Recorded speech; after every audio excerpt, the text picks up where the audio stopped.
एक तरफ देश भर में खेलों को बढ़ावा देने के लिए सरकार जोर शोर से प्रचार प्रसार कर रही है। देश में तरह तरह के खेल आयोजित करवा रही है, लेकिन जमीनी हकीकत देखी जाए तो सरकार प्रशासन की पोल खुलती नजर आती है। जयपुर से यह रिपोर्ट देखिए।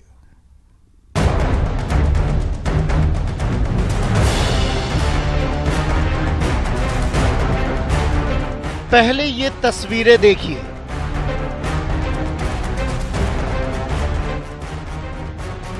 फ्लोर से छत तक गौर से देखिए। अब इस कमरे का हाल भी अच्छे से देख लीजिए।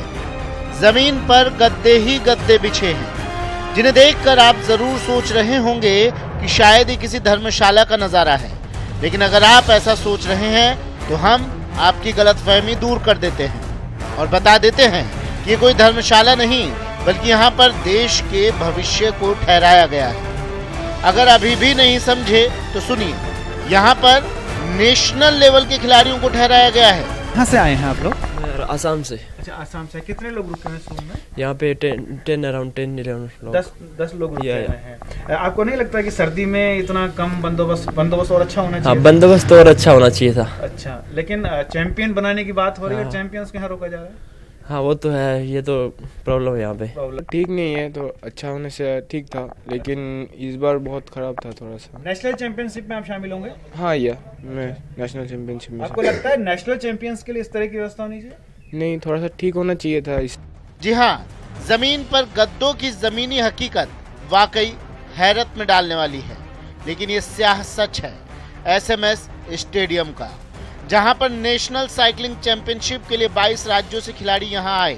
सरकार खेलो इंडिया खेलों के लिए लोगों को प्रेरित करती है, लेकिन जब राष्ट्रीय स्तर के खिलाड़ी ही जमीन पर सोने के लिए मजबूर हो तो खेलो इंडिया का सवाल बिल्कुल बेमानी लगता है। उस पर आयोजकों का ऐसा जवाब जले पर नमक छिड़कने जैसा है।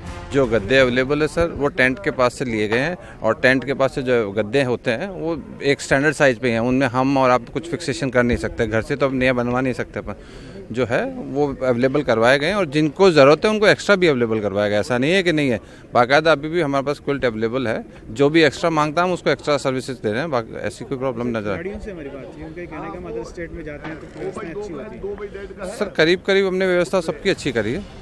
अब देखिए 19-20 वाली बातें तो हर बच्चा कह सकता है। सुना, 19-20 हो जाती है व्यवस्था, पर क्या नेशनल स्तर पर ऐसा इंतजाम जायज है, वो भी कड़ाके की सर्दी में? बदहाली का आलम ऐसा कि चैंपियनशिप में 22 राज्यों के खिलाड़ी हिस्सा ले रहे हैं, लेकिन गोदाम जैसे कमरों में खिलाड़ियों को ठहराया जा रहा है। पतले गद्दों पर जमीन पर सोने के लिए मजबूर हैं खिलाड़ी। एक कमरे में खिलाड़ियों को ठूस ठूस कर भरा गया है। खिलाड़ियों के कमरों से काफी दूर है बाथरूम। ओढ़ने बिछाने का इंतजाम खेल विभाग की पोल खोल रहा है। सवाल उठता है कि आखिर ऐसे कैसे खेलेगा इंडिया? तो ये खुद अपने मन से रुके वहाँ पर? हाँ, दी थी इनको। हाँ, है। अच्छा। फैसिलिटीज हैं, गेस्ट हाउसेज हैं, पीछे वर्धमान है, उधर गुजराती धर्मशाला है, सबके अंदर हमने व्यवस्थाएं की थी। लेकिन बेटर उनके लिए क्या रहता है कि इमीडिएटली जो पार्टिसिपेट करता है वो इमीडिएटली नीचे ही रुक गया, नीचे ही खाना है, नीचे ही ऊपर आके इवेंट में पार्टिसिपेट कर लिया और रेस्ट कर लिया। तो ये अपनी मर्जी से रुके? अपनी मर्जी से ही है। ये कुछ चीजें जो है वो मिस इंटरप्रिटेड चीजें हैं। एक्चुअली यहाँ जो हमने फैसिलिटीज दी हुई है, ये सिर्फ साइकिल स्टोरेज के लिए फैसिलिटी दी हुई है वेलोड्रोम के नीचे। अब क्या है कि इक्विपमेंट्स इतने ज़्यादा महंगे हैं, साइकिलें इतनी ज़्यादा महंगी हैं, कोई भी बच्चा अपनी साइकिल को जो है छोड़ के होटल में नहीं रुकना चाहता। हम तो उनको बोल रहे हैं कि वहाँ जाओ, क्योंकि हमारे लिए व्यवस्था हो रही है यहाँ। हमको तो टॉयलेट्स जो है, कल मेयर साहब को फोन करके जो है टॉयलेट्स एडिशनल करवाने पड़े हमको। कोच के नाते हुए मैं आपको तो बताना चाहता हूँ कि हमारी राजस्थान टीम में ऐसी कोई असुविधा नहीं है, ताकि बच्चों को, खिलाड़ियों को और बाहर से आए खिलाड़ियों को किसी को परेशानी हो। खाने से लेकर रहने की हर चीज की टोटल अच्छी तरह व्यवस्था कर रखी है हम लोगों ने। कमरे का हाल व्यवस्था की बदहाली बखूबी बयां कर रहा है।